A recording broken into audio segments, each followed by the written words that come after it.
sa ating lahat. At ito, may kalokohan na naman si Torre. May nag-udyok ata sa kanya na or may kumausap sa kanya na para tumakbong Vice President. Ang sagot niya ito, parang hindi ko kakayanin dahil pag CPNP pa nga lang, 85 days lang ako tanggal agad. Baka naman pag nag-VP, nag-Vice President, ma-impeach ka agad ako, sabi niya gano'n. May bubuto naman kaya sa'yo, Torre, sa ginawa mo kay President Duterte at sa ginawa mo sa QGC, may bubuto ba sa'yo? Baka pag sa pa lang, campaign rally, pinagbabato ka na ng mga tao. Hindi nakakalimut ng taong bayan ang ginawa mo kay President Duterte, ang presidenteng minahal ng karamihang Pilipino, ang presidenteng iniyakan ng karamihang Pilipino, ang presidenteng pinagtatanggol ng karamihang Pilipino. Anong ginawa mo?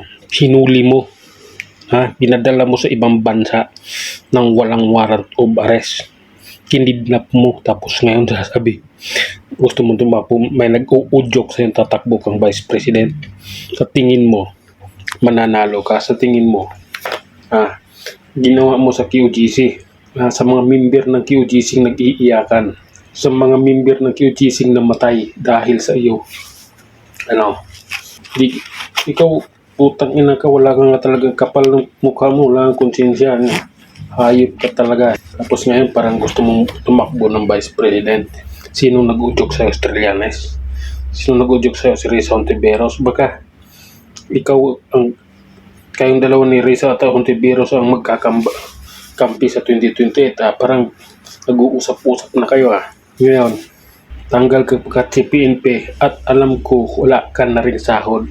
Nakatampay ka lang, wala kang sahod. Ngayon, yung mga pinail na kaso, may mga pinagsasampa mong kaso sa mga DDS vlogger, lahat na-dismiss, diba? Ngayon, yung kasong sinampa sa iyo ng QGC, tingnan natin kung anong mangyayari sa iyo. Marami kang kasong kaharapin. Marami kang multang, kailangan mo ng maraming pera para pambayad ng multa. Titingnan natin anong mangyayari. Mag-uumpisa pa lang maningil ng taong bayan.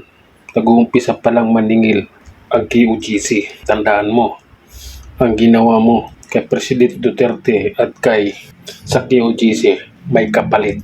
Tandaan mo yan. Utang ina mo ka. Ayop ka. Sinong nag-uudyok sa tatakbo ka ng Vice President? Sinong sa'yo? Parang si Trillanes lang at si Hontiveros Yun ang lagi mo nakakausap Kasi kayo yung magkakampi ni Hontiveros nung QGC seats. Kayo yung lagi magkakausap. Malaki perang tatanggap mo ron, di ba? Pero mauubos din yun. Mauubos at mauubos yun. At ikaw, pagdating ng araw, makukulong ka din. Tandaan mo yan. Ang karma nag-uumpisa pa lang. Torre, tandaan mo yan. At walang bubuto sa'yo. Putang ina mo ka, hayop ka.